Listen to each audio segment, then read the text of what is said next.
शहर के कायदे में ये मद भी लिखी जाएगी, जिंदा रहना है तो कातिल की सिफारिश चाहिए।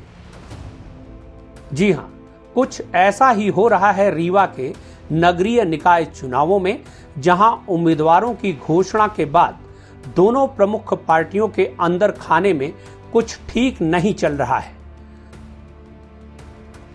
चौंकाने वाली बात है कि जिन उम्मीदवारों को मेयर का टिकट नहीं मिला वे मैदान से गायब हैं। उनकी अनुपस्थिति चुनाव के हालातों को काफी कुछ बयां कर रही है। वीडियो को अंत तक देखिए और समझिए कि टिकट न मिले तो नेता और उनके समर्थक कैसे निष्क्रिय हो जाते हैं। यदि कांग्रेस की बात करें तो टिकट की दौड़ में अजय मिश्रा बाबा के अलावा कविता पांडे और सरदार गुरमीत सिंह मंगू भी शामिल थे, लेकिन अजय मिश्रा को टिकट मिलने के बाद कविता और गुरमीत अपने समर्थकों सहित मैदान से गायब हैं। कविता अपनी पार्षद प्रत्याशी मित्रों के लिए खास वार्डों में प्रचार तो कर रही हैं, लेकिन मेयर कैंडिडेट से उन्हें कोई मतलब नहीं है। उनके समर्थक भी हताश हैं, क्योंकि मेयर का टिकट कविता को नहीं मिला, जबकि चुनावों की घोषणा के पहले कविता महंगाई और बेरोजगारी जैसे मुद्दों को लेकर लगातार सक्रिय थी।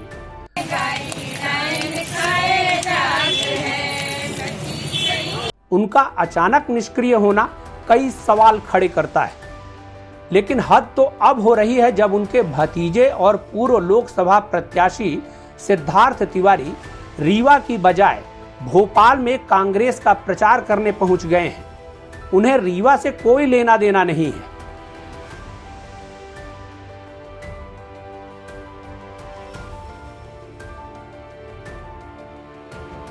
यही हाल कांग्रेस के शहर अध्यक्ष गुरमीत सिंह मंगू का है। विधानसभा चुनाव में सबसे आगे रहने वाले सरदार गुरमीत सिंह मैदान से गायब हैं। वे सोशल मीडिया पर अपने जनसंपर्क कार्यक्रम तो अपडेट कर रहे हैं, लेकिन शहर अध्यक्ष होने के नाते उन्हें जिस तरह सक्रिय रहना चाहिए उस तरह वे नहीं हैं। इससे भी खराब हालत भाजपा की है।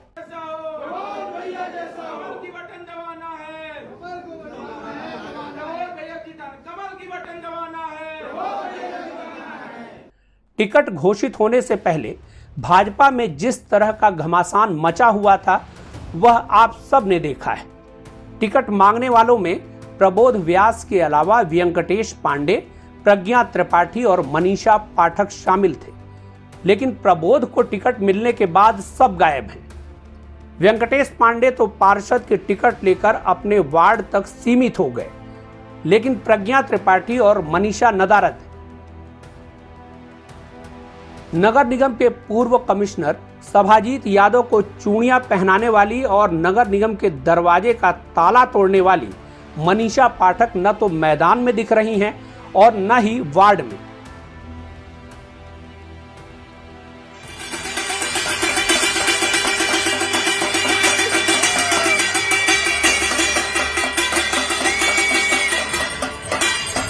भूतपूर्व सांसद चंद्रमणि त्रिपाठी की बेटी प्रज्ञा तो सिर्फ टिकट बंटवारे के समय ही दिखती हैं। 2013 के विधानसभा चुनावों में वे गुड़ से टिकट मांग रही थी।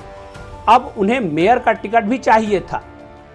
प्रदेश अध्यक्ष से लेकर जिला अध्यक्ष ने लॉबिंग की, लेकिन उन्हें टिकट नहीं मिला, तो वे आजकल पार्टी कार्यालय में समय बिता रही हैं। प्रचार प्रसार से उन्हें कोई खास लेना देना नहीं है। भाजपा के जिलाध्यक्ष अजय सिंह भी इस बार संदिग्ध भूमिका में हैं। उन्होंने प्रज्ञा त्रिपाठी को टिकट दिलाने के लिए एड़ी चोटी का जोर लगाया था, लेकिन जब से टिकट प्रबोध व्यास को मिला तब से वे भी उदासीन हैं।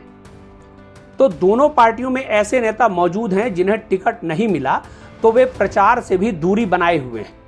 यह दोनों पार्टियों के लिए नुकसानदायक साबित हो सकता है, क्योंकि भाजपा कांग्रेस के अलावा जो अन्य दलों से वोट कटवा प्रत्याशी खड़े हुए हैं वे इस निष्क्रियता का फायदा उठाकर किसी एक पार्टी को भारी नुकसान पहुंचा सकते हैं।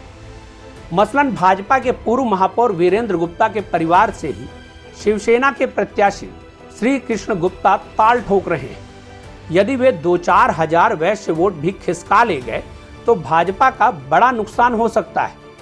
इसी तरह आम आदमी पार्टी से चुनाव लड़ रहे इंजीनियर दीपक सिंह पटेल यदि पटेल वोटों पर सेंध लगाते हैं तो उसका नुकसान भी भाजपा को होगा, क्योंकि पटेल भाजपा के वोटर माने जाते हैं। कांग्रेस का नुकसान करने के लिए कांग्रेसी ही काफी है, क्योंकि गुटबाजी का सिलसिला बदस्तूर जारी है।